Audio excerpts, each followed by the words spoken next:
You speak French. Oh mon Dieu! Ma langue est le français, je rêve et je pense en français. J'ai tendance à valoriser les gens. Je les valorise en les écoutant, en montant le... Ça fait partie de la culture, c'est tellement étrange que la langue de la culture. La culture, c'est ce qui répond à l'homme quand il se demande ce qu'il fait sur la terre. Les cultures doivent se parler. C'est la diversité. La vie. Bienvenue sur le podcast Regard sur la Nuit des idées, présenté par les Alliances françaises du Canada. Pour la 6e édition de la Nuit des idées, événement qui encourage, dans 75 pays sur les 5 continents, l'échange et la réflexion collective mondiale, les Alliances françaises du Canada se sont plongées dans la thématique proche. Pour réfléchir à cette question, nous avons interrogé de nombreuses personnalités canadiennes et françaises, inspirantes, audacieuses et engagées.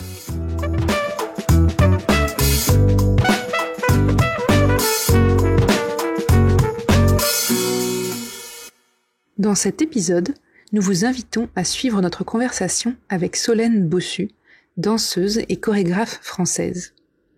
Après avoir enseigné la danse contemporaine pendant 7 ans auprès d'amateurs et professionnels, Solène crée en 2014 la compagnie Les Parleuses. Elle y développe des pièces chorégraphiques telles que Toucher, une œuvre inspirée du phénomène botanique de la timidité des cimes. Solène est également très engagée sur les enjeux de la transmission au travers d'actions culturelles auprès de publics diversifiés. Les croisements entre création et transmission sont au cœur de son travail et se nourrissent mutuellement dans des dispositifs artistiques pluriels. Nous sommes en janvier 2021. Cela fait maintenant 1 an que nous vivons dans un monde bouleversé par une pandémie, un monde dans lequel nous interrogeons notre rapport aux autres, à l'espace et aux mobilités, nos liens avec nos proches, mais aussi avec le vivant. Nous avons échangé avec Solène sur sa conception du mot « proche », en tant que danseuse, chorégraphe et porteuse de projets éducatifs. Voici son témoignage.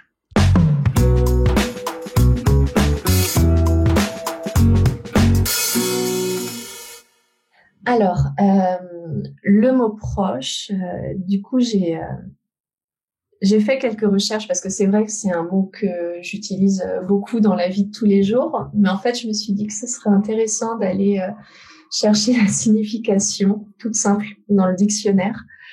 Et je me suis rendu compte que ça évoquait beaucoup de choses et à différents niveaux qu'il y avait être proche dans l'espace physique, donc être proche physiquement de quelqu'un. Proche aussi dans l'espace temporel, je dirais, au niveau du temps. Et aussi le proche, c'est les proches. Ça peut être la famille ou des personnes avec qui on a des affinités. Et j'aime qu'il y ait ces différents niveaux de lecture en fait, car moi en tout cas dans la danse et dans ce que j'essaie de développer dans les projets de la compagnie, c'est vraiment ce qui m'intéresse en fait, qu'il y ait différentes lectures à partir d'un même mot. Et si je dois creuser au niveau de la danse, être proche, c'est tout ce qui est en lien aussi avec la danse contact, être en lien avec l'autre et aussi finalement la peau. Voilà, c'est vraiment des éléments qui sont en tout cas importants moi par rapport à la danse. La danse contact, en fait, c'est une danse où on est en contact physique avec les autres. Et c'est une danse où finalement, il n'y a pas de leader, je dirais. Donc, il n'y en a pas un qui décide quel va être le mouvement pour l'autre, etc. C'est vraiment une sorte d'écoute commune et presque un accord commun et de confiance aussi, puisque la danse contact, plus que d'être en contact physiquement, il s'agit aussi d'offrir le poids de son corps à l'autre pour pouvoir éventuellement être porté par l'autre. Mais c'est vraiment une technique qui se passe dans la fluidité où rien n'est décidé à l'avance. Donc c'est de l'improvisation. Et pour ça, il faut une certaine proximité dans l'écoute de l'autre.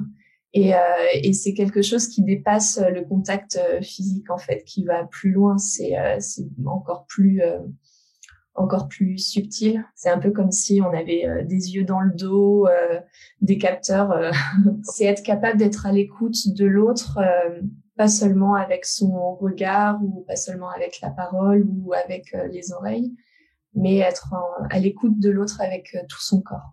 C'est vrai que le mot proche, pour moi, en ce moment, il prend une toute autre dimension parce qu'il fait écho au projet chorégraphique Toucher, que je développe depuis 2018 et qui tire son inspiration d'un phénomène botanique qui s'appelle la timidité des cimes, qui concerne certaines espèces d'arbres dont ni les cimes ni les racines ne se touchent. Et j'ai découvert ce phénomène en voyageant, quand il était encore possible de voyager. Et j'ai trouvé ça déjà très beau esthétiquement, en fait, parce que depuis la Terre, quand on lève les yeux et qu'on voit ce phénomène, il y a un labyrinthe de lumière entre la cime des arbres. Donc esthétiquement, c'est très beau.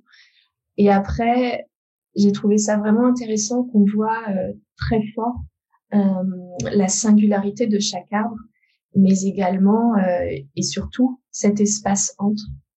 Et du coup, j'ai fait quelques recherches et mes recherches ont montré que finalement les scientifiques ne savaient pas pourquoi ce phénomène existe et ils ne savent pas à quoi sert cet espace entre les arbres. Donc il y a plusieurs théories comme faire rentrer le soleil dans la forêt, permettre aux arbres de mieux communiquer, d'échanger des informations, ou au contraire, peut-être qu'ils s'évitent. En tout cas, quand j'ai assisté à ce phénomène, ça m'a tout de suite fait penser à l'espace de la rencontre entre deux personnes. Et un peu comme ce phénomène, on ne sait jamais ce qui se passe quand on rencontre quelqu'un, et même dans une relation qui est déjà établie. L'espace entre les deux personnes peut avoir l'air vide, et puis pourtant il est rempli d'informations et d'échanges d'informations entre les corps et je dirais, d'un langage aussi non verbal, des choses qui nous échappent.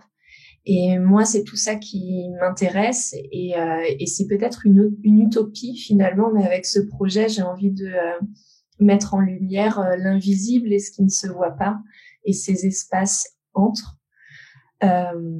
Grâce à la singularité des interprètes. Donc voilà, c'est ce que je travaille avec ce projet et comme je disais tout à l'heure, c'est vrai que proche, ça évoque la distance spatiale, mais aussi la distance dans le temps. Et donc sur ce projet, pour la version que je développe en France, j'ai décidé de danser avec une danseuse aînée, Anne, qui a 72 ans et qui n'est pas danseuse professionnelle. Et je trouvais ça intéressant parce que effectivement les arbres, pour moi, ça évoque aussi la question de la mémoire et de la transmission entre les générations. Et je pense qu'on s'en est tous rendu compte, mais il y a des choses qui se transmettent de génération en génération dans nos familles qui nous sont presque de manière inconsciente.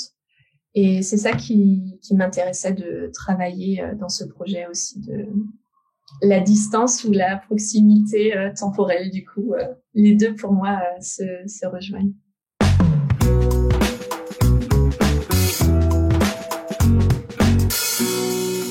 Au mois de septembre, à la rentrée, quand les projets ont pu reprendre après l'été, mais avec ce contexte sanitaire très restrictif, moi, j'ai eu la sensation d'être privée de tous mes outils de transmission, ou en tout cas tous les outils sur lesquels je prenais appui depuis maintenant 10 ans.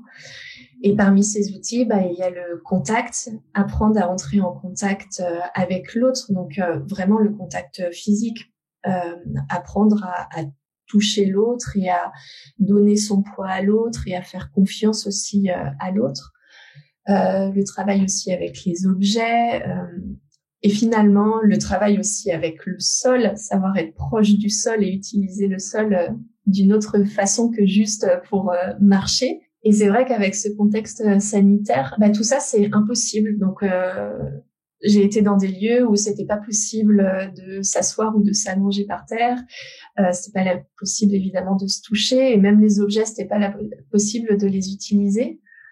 Et je me suis dit, bah zut, comment je vais entrer en relation en fait avec les élèves plus le masque. Donc bon, du coup le regard, on s'y fait aussi, et j'ai la sensation que d'une certaine façon on s'y habitue. C'est un peu étrange à dire.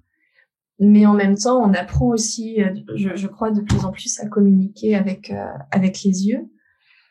Mais ça a été quand même quelques semaines. Les premiers mois ont été un peu difficiles par rapport à ça, parce que j'ai eu la sensation que je pourrais pas entrer en contact avec les élèves aussi bien qu'en temps normal. Et puis malgré tout, les semaines sont passées, et je pense que c'est aussi dû au contexte, alors qui est à la fois très difficile et en même temps ça fait émerger des choses assez sublimes. Je suis pas sûre que les élèves en aient conscience. Le fait que les ateliers de danse aient pu être maintenus alors qu'il y ait autant de restrictions, donc on a trouvé comment aménager, comment rendre possible le contact à l'autre, comment travailler le contact à l'autre justement grâce au regard. Enfin, on a vraiment essayé de développer plein de stratégies. Et ces ateliers sont maintenus, et on sent que les élèves sont tellement heureux de ces moments-là, les élèves et les enseignants. C'est une bouffée d'oxygène. Et je pense pas qu'ils en soient complètement conscients. Mais moi, je vois vraiment une différence avec les autres années où j'ai la sensation qu'il y a une sorte d'urgence, en fait, de profiter de ces moments-là et de saisir ces instants pour revenir à son corps aussi, pour se reconnecter à son corps et d'une certaine manière être de nouveau proche aussi avec soi-même. Parce que là, je parle de mon expérience dans les établissements scolaires, mais j'ai pu remarquer ces dernières années que les élèves étaient de plus en plus déconnectés avec leur corps. Et il n'y a pas qu'un seul facteur, il y en a plein. Et c'est vrai que les ateliers de danse, ça permet une reconnexion à soi, aux autres. Et voilà, et ça crée une proximité en fait à l'autre, à soi, même si on peut pas être proche spatialement, se toucher, etc. Il y a une cohésion, il y a des choses qui se tissent, et c'est assez beau à observer dans ce contexte qui est si particulier et si difficile.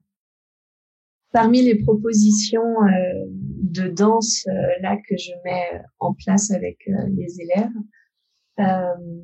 il y a une proposition qui est vraiment toute simple. Donc on commence très simplement en fait par danser avec la main autour de notre corps. Et on se débrouille en fait pour toujours avoir le regard sur notre main. Et puis à un moment donné, on peut arrêter et éloigner le plus loin possible notre main du regard. Donc ça, c'est un peu un exercice, je dirais, voilà, pour déjà sentir mettre en jeu le regard avec le corps. Et puis ensuite, on peut faire la proposition à deux, c'est-à-dire attraper le regard de quelqu'un. Et puis danser, mais en gardant chacun sa singularité et son autonomie aussi par rapport à l'autre, mais en maintenant le regard et en maintenant les yeux dans les yeux. Et puis à l'écoute aussi, sans décider qui va choisir, on peut décider de s'arrêter et de maintenir ce regard. Et puis on peut quitter le regard et faire complètement autre chose et hop, le récupérer. Une autre proposition avec le regard aussi qui est que j'aime beaucoup faire avec les enfants parce que ça les met vraiment dans un état autre avec leur corps. C'est une danse à deux où il y a un élève qui est allongé au sol et l'autre qui danse dans tout l'espace, tout autour. Et puis sur un signal, l'élève qui danse tout autour va venir attraper le regard de son partenaire qui est au sol et un peu comme des vases communicants en fait, en maintenant le regard connecté. Pendant que celui qui est debout va aller au sol, celui qui est au sol va se mettre debout en gardant vraiment le regard.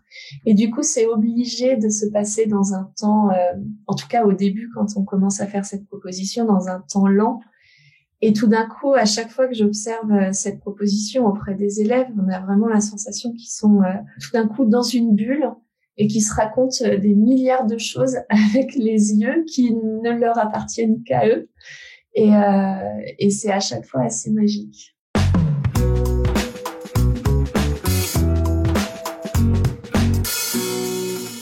Et par rapport à la danse, si jamais on revient à ce monde d'avant, ma danse aussi, elle sera très certainement empreinte de tout ce qu'on a vécu en ce moment. En fait, j'ai jamais eu, je crois, une pratique aussi riche dans ma transmission. Et parce que ça m'a obligée vraiment à me repositionner, à changer de point de vue et à re-questionner des choses qui du coup étaient un peu acquises et que voilà, je faisais un peu par habitude. Et en fait, c'est un grand bonheur. Enfin, je vis des moments super satisfaisants en atelier, dans la transmission en ce moment, comme j'en ai pas vécu depuis plusieurs années. Donc moi, ça m'a redonné un élan, bizarrement, alors que le cadre et les contraintes sont si fortes. Mais après, avec la danse contemporaine, c'est un peu ça. On propose un cadre et à l'intérieur de ce cadre, on improvise et après on compose et le cadre permet vraiment la liberté de création finalement. Et sans ce cadre, on est perdu et on flotte un peu, on sait pas quoi faire. Et pour moi, ce contexte a un peu agi comme ça. Le cadre m'a permis de trouver une nouvelle liberté en fait.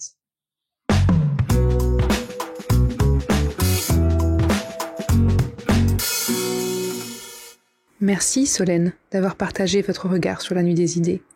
Merci à vous, auditeurs, auditrices, d'avoir pris ce temps pour penser et avancer avec nous. Ce podcast a été réalisé par les Alliances françaises du Canada dans le cadre de la Nuit des idées 2021. Si vous l'avez aimé et souhaitez continuer votre réflexion, ne manquez pas, en nos apartés Aside, le projet chorégraphique réalisé avec la compagnie Les Parleuses et 7 danseurs de Vancouver à Paris, en passant par Calgary, Halifax et Moncton. Et pour plus de contenu inspirant, regardez la programmation complète sur la chaîne YouTube Nuit des idées Canada.